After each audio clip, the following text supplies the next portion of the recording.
And you know, unemployed Floridians unfortunately are on an emotional roller coaster after their benefits expired Saturday.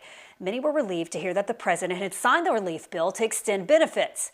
But this morning, thousands woke up to big surprises on their Connect accounts. On your side, Jocelyn Howard tells us about the latest roadblock unemployed Floridians are hitting.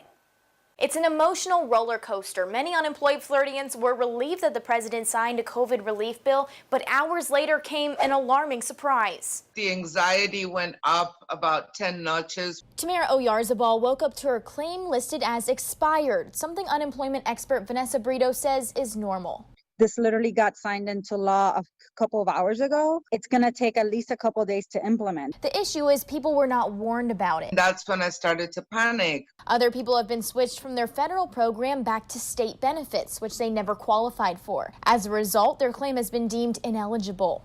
It really doesn't make sense why that happened. That is absolutely 100% a glitch. That's the problem Cynthia Guardia is having. It took her months to get her PUA claim working. Now she's worried she'll have to go through the same process. They cannot process things properly. It takes months for them to get it straight. Guardia also ran into a second glitch today. Brito says many people's benefit balance drained to zero. My balance is wiped out. Even if I claim the weeks, I have no money because they wiped out my balance. Brito is collecting claim information from people encountering new issues to send to the Department of Economic Opportunity. You can find the link to that form on our website, firstcoastnews.com. Jocelyn Howard, First Coast News, on your side.